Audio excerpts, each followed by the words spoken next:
Hey friends, this is a video I didn't want to do. Hey Amber, if y'all hop on, say hello. Today is a super emotional day for me. And I don't like doing this publicly, but like when your worlds collide, and it's something I'm really passionate about. So y'all, I live a pretty insulated, peaceful life on purpose. I don't watch TV. I don't watch the news. And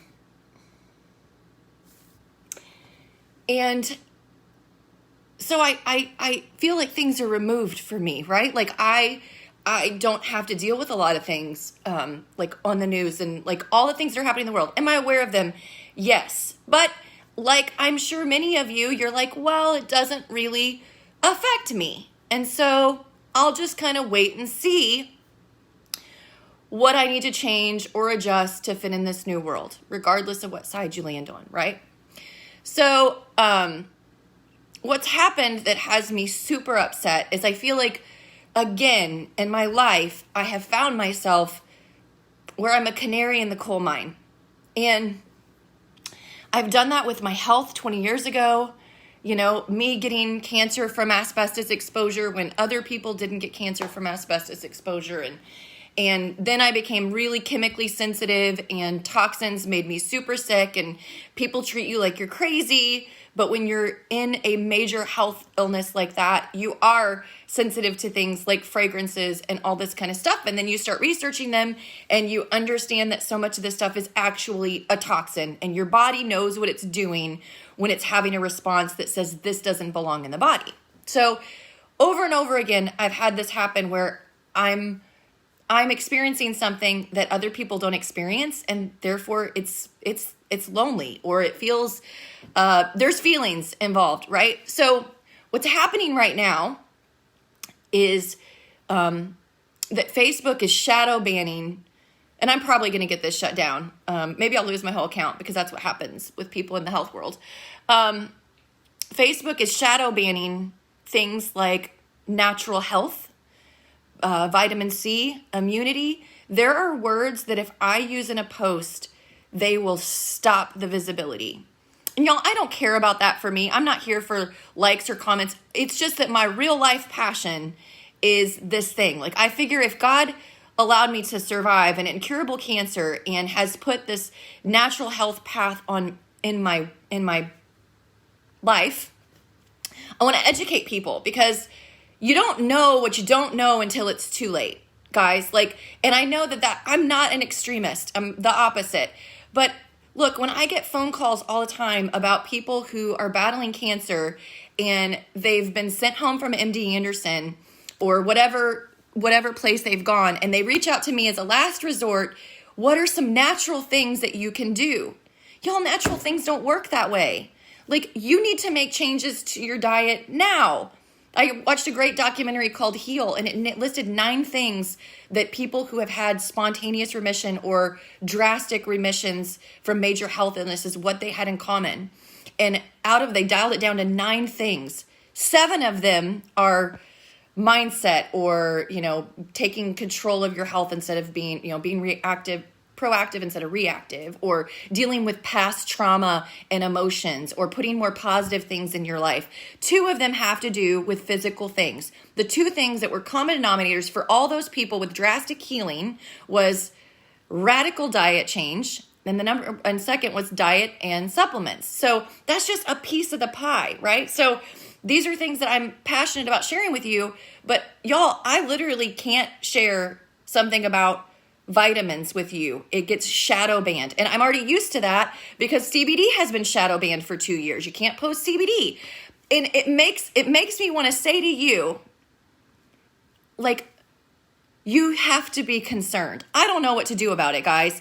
But when there's scientific evidence, when people get coronavirus and a doctor gives them a list of vitamins and supplements to go get from the health food store because it decreases the longevity and all of those things, that's real science.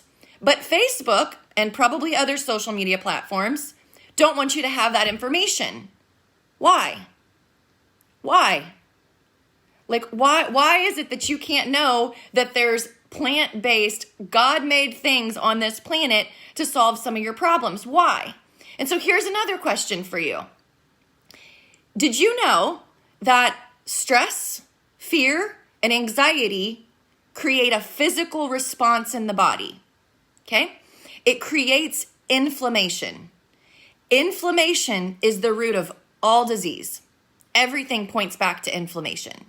So our whole country, like I'm sitting here in a position going, knowing what I know, I've already been studying and listening to doctors in this space talking about how stress is the next epidemic. It's not cancer. It's not heart disease. Stress is going to affect us physically more than anything else that we've ever experienced with our bodies, right? And so here we are where in a year that we've accelerated that. So doctors are talking about the future of stress and what it means for our health. And we just accelerated that process because how many of us have lived in more stress and anxiety and fear? And your body is physically producing things that changes how your DNA expresses itself. And that's scary, guys. And, so I don't even know where to go from here. I'm emotionally, like, I know that our president doesn't have access to social media. So who are you, Shanna, to care that your voice no longer matters and they don't want it heard? And y'all, it breaks my heart because I think about me 20 years ago. And if I didn't have access to the information that I love sharing with y'all, the power of natural things and mindset and diet changes and all the things that you can do to drastically change your health, and we live in a world that doesn't want you to have that information. And if this is the world 20-year-old Shanna stepped into with a incurable cancer, y'all, I would have died. And my heart breaks for whoever is on this journey that does not know that there's other things out there. And that we live in a world where social media gets to decide what goes in your toolbox. And it's crap. So if nothing else, I just encourage all of you to ask yourself what you can do. And if you know of something, let me know. The world's going to be different. And I'm okay with different. I'm just not okay with taking knowledge from people that can save and change their lives. And it's got me all up in my feels today. And, I don't know, guys. Anybody else sitting there scratching their head? And so if you're sitting there going, hey, but it's not happening to me. You need to realize that we're all connected. There's a great African word called Ubuntu, and it means I am because you are. We're all in this together. And so if you know of things that I can do to, if y'all know other things that people are doing to be able to get past some of this and get creative, please share with me, because I know that my battlefield isn't the same for everybody's. This is what I've been called to do, is this space, and I don't want to lose my voice. And y'all, there's a point today I woke up and I want to just like middle finger it to the world and say, Shanna, go do something else, because clearly this is going to be harder than you thought to make a difference. And that's all I want to do. So love you guys.